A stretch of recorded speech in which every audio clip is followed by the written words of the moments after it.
but in addition to $105 million in tax increases on renters, the cuts in local government aid and all the other things will total about $320 million more in property taxes for homeowners. But the only thing that might be surprising in the bill, at least to me, was that while we're increasing taxes on homeowners and renters, the business community doesn't have to worry. They're proposing to phase out and then totally eliminate the corporate tax cut, the state property tax for corporations. They're totally eliminating that. It's a $114 million tax cut in this 2-year period, and it multiplies in future years until it's totally gone. So it's a big disappointment to see that. The cuts in local government aid and county aid and so on will increase property taxes in addition to causing great harm. I met with one of the local cities I represent last night. They have one squad car on the street. They share the police services with another community. They say, where do we cut? Do we just say, well, we're not going to have any police protection for half the day? Where do we make the cuts? What are we going to do? If we cut local government aid, they're making huge cuts here, and they're going to pay for it, use that money to pay for tax cuts for corporations, and I think that's wrong. Senator, where do you come up with $320 million figure? It's $630 million is what their cuts in aids and credits to local governments and so on. And the current numbers they're used by both the legislature and the governor estimate that about half of that will be levied back and the other half will be just pure cuts. But again, as I said, these cities don't know what they're going to do yet. The city I was talking to, they have one tiny park.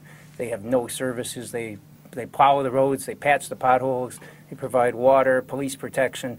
What do we cut? They said, we've cut so much in past years, there's nothing left. We're going to be increasing taxes and deciding if we can't have 24-hour-a-day police protection in the metro area. I don't think they'll be able to make that choice, but that's what would be the consequences if this happened. Would you expect Governor Dayton to sign this bill? No. Well, I think the governor's been very clear about, I think, two things. First is he wants a more progressive tax system in Minnesota. That means less reliance on property taxes. The second thing that he's been very clear about is he wants to restore the partnership between the state and our local units of government. You know, many of the services that people in our communities depend on are carried out at the local level.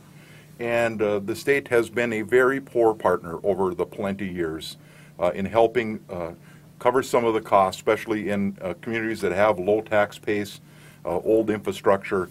The state, I know the governor feels very strongly, and Senate Democrats feel very strongly about rebuilding that partnership between the state and our local units of government. This bill just continues down the same old path. Local governments are the problem. We're going to cut aid to them. We don't care how much property taxes go up, and we object to that. You guys have been in the same position last year in producing a budget. How would you characterize the process this year compared to past years? And how rock solid, in your view, is the Republican budget coming out of the Senate? Well, I think there's some unknowns. I think what's interesting, and maybe you can ask them this question, is when the budget targets were released, 2 weeks ago about, the tax target for the tax committee on their sheet was $780 million. Well, when they handed out their spreadsheet today, it's $580 million. So where is the $200 million? Obviously, the cut in the tax bill is $200 million less than what's in their targets. What I'm a little disappointed about is the Senate rules clearly say that gives the majority leader the authority to adjust targets, but they have to be publicly announced. So that wasn't publicly announced, that the tax target was cut by $200 million. So my question kind of is, if the tax target was cut by $200 million, we have the same amount of money, what were the impacts to the other budget bills that nobody knows about at this point? Now, I would say the targets that were originally proposed are totally inaccurate. Something's off by $200 million.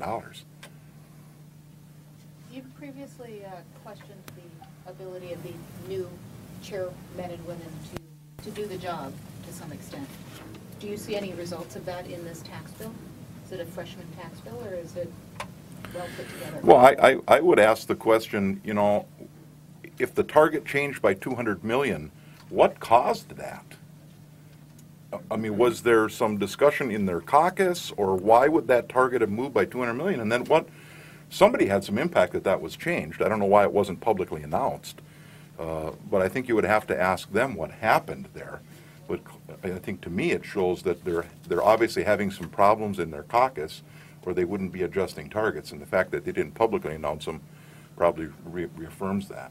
Are you surprised that they didn't deliver on the corporate tax, income tax reduction that was their top priority? Well, you're right, that's a good point. I wasn't thinking about the fact that since that bill is not moving separately, that they didn't have it in here. They did have the property tax, the statewide property tax for corporations. They eliminate that over time. It was a big cost to the state treasury, so they're only phasing it out. But the bottom line is they have that in, and yes, you're right, they didn't have what they called their top priority, the corporate income tax cuts.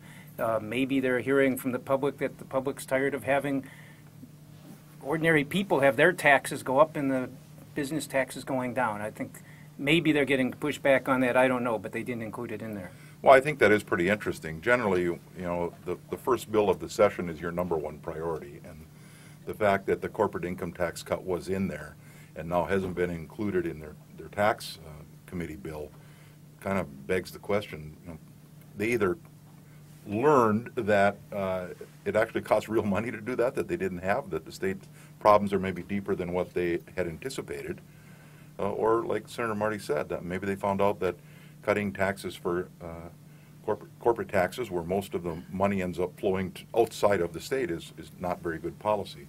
Might be a good soundbite on the campaign trail, but probably not the best policy. John, can you say anything about the healthcare cuts in the Senate HHS bill today? We've just gone through the Health and Human Services bill for the last 2 hours, and the first reaction to it is if you were building emergency rooms, you're going to have a lot more business in the next few years because they're just eliminating. I mean, they have all kinds of policy things in there: cloning bill, elimination of family planning services. But there are a whole lot of people who are the low-income folks on medical assistance. A whole lot of them are going to be put in a high deductible plan.